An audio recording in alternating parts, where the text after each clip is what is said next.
वैजापूर तालुक्यातील शिवराई शिवारातील घटना. समृद्धी महामार्गावर झालेला भीषण अपघात.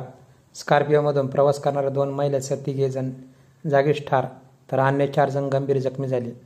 ही दुर्घटना शुक्रवारी दुपारी 4 वाजेला वैजापूर तालुक्यातील शिवराई शिवारात समृद्धी महामार्ग चॅनल क्रमांक 481 जवळ ही दुर्घटना घडली. कुमारी योगेश जाधव वय 22 वर्ष, कमला बनसिंग राठोड वय 40 वर्ष व बनसिंग धोंडराम राठोड वय 42 वर्ष अशी मृतांची नावे असून ते येथील रहिवासी होते. ते जांभळी तांडा बिडकीन तालुका पैठण येथील रहिवासी होते. या घटनेत रामसिंग बनसिंग राठोड वय 30, शीतल बनसिंग राठोड वय 24, मयंक योगेश जाधव वय 2 वर्ष, नेहा बनसिंग राठोड वय 22 वर्ष हे 4 गंभीर जखमी झाल्याची माहिती समोर आली आहे. घटनेनंतर जखमींना तातडीने वैजापूर येथील उपजिल्हा रुग्णालयात दाखल करण्यात आले.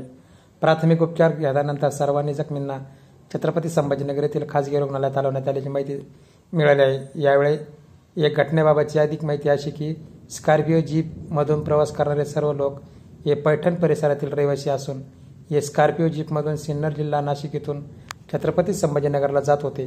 त्यावेळी वैजापूर तालुक्यातील शिवराई शिवारात समृद्धी महामार्ग ट्रकला धडकल्याने जीपचा भीषण अपघात झाला. या अपघाताची तीव्रता इतकी होती की जीपचा पूर्णपणे चेंदामेंदा झाला. घटनेची माहिती मिळाल्यानंतर वैजापूरचे पोलीस निरीक्षक श्यामसुंदर कवठाळे, उपनिरीक्षक नरोडे, हेड कॉन्स्टेबल किरण गोरे यांच्यासह महामार्ग विभागाच्या पोलिसांनी घटनास्थळी धाव घेतली. NK न्यूज मराठीसाठी प्रतिनिधी अशोक कराळे, वैजापूर, औरंगाबाद.